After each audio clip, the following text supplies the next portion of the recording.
The first words in the first reading of today, taken from the book of Isaiah and the third Isaiah or Trito Isaiah, chapter 61, verses 1 to 2, are some of the most beautiful words that you will hear, because Jesus takes up these same words in the Gospel of Luke.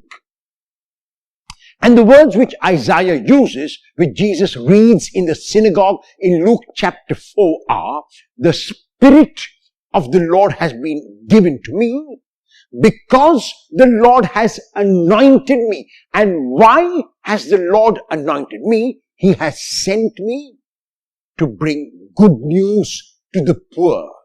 He has sent me to bind up the hearts that are broken, to proclaim liberty to the captives, to proclaim a year of favor.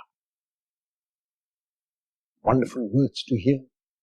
This is what the Lord has done and will do in a very tangible way on Christmas Day, but the Lord keeps doing today. And this is what we hear John the Baptist in our gospel text of today say.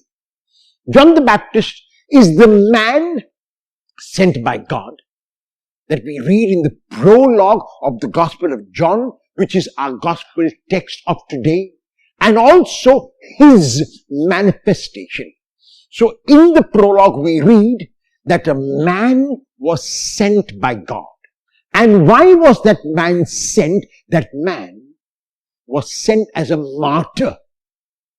The Greek word marturia, which is translated in English as martyr, is translated as witness. So a witness is a martyr or a marturia, and John the Baptist is sent as a witness and a witness to speak for the light.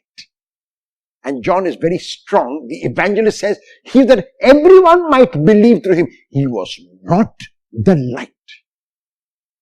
If John the Baptist was such a powerful witness and is not the light, we can just imagine what the light will be. This is why the church chooses this gospel text to invite us to reflect.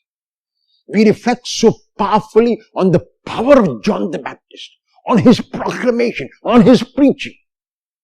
But more importantly, in these verses, we must reflect on his witness. So therefore, immediately after these verses, which are taken from the prologue, we are told about how John appeared as a witness. He appears as a witness first by telling people what he is not. So very clearly, John is not the Christ. He is not Elijah. He is not the prophet. What do these words mean? Why does John say he is not the Christ, not Elijah, not the prophet? The Christ is the anointed one of God who was to come, the Hebrew Messiah. So John is definitely not the light. He is not the Messiah. He is the witness. He is not Elijah, because Elijah was the one who was supposed to come before the Messiah came, like prophesied in the book of Malachi. But John the Baptist is not. He is not even the prophet. People assumed that there would be another prophet as great as Moses who would bring them the new law. And the Baptist says, no, I am not even the prophet. So I am not the Christ. I am not Elijah. I am not the prophet. Then who are you?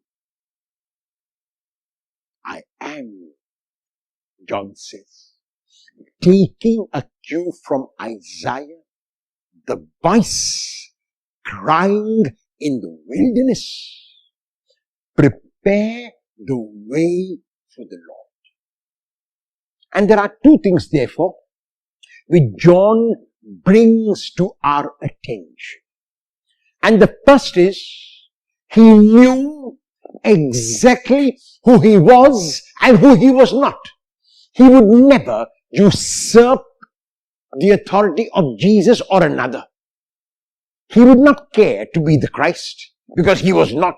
He would not even care to be Elijah because he was not. Nobody cared to be the prophet because he was not. He would be, the second point which he makes to us, is who he is. And who he is as the prologue had prophesied, a witness, a martyria. This witnessing was done not only through his words, but also through his deeds, as through his baptism, when he says, I baptize you with water. And that is only as a preparation for the one who is to come, the Messiah, the Christ, who will baptize you with the Holy Spirit. And so, on this third Sunday of Advent, we can ask ourselves about our own witnessing to the Lord.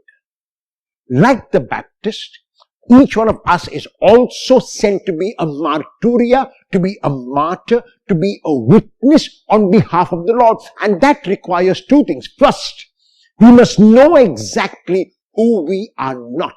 We are not the Christ. We are not the light. We are not Elijah. We are not the prophet. We are the voice crying even today in the wilderness of our world. And our cry is a cry of hope. Our cry is a cry which gives a positive message to people. And secondly, our witness cannot be only through the words that we speak.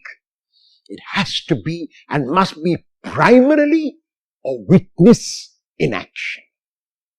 Will you be a martyr for the Lord today? Will you witness to him by your life? What three actions will you perform to show that you are witnessing to the Lord?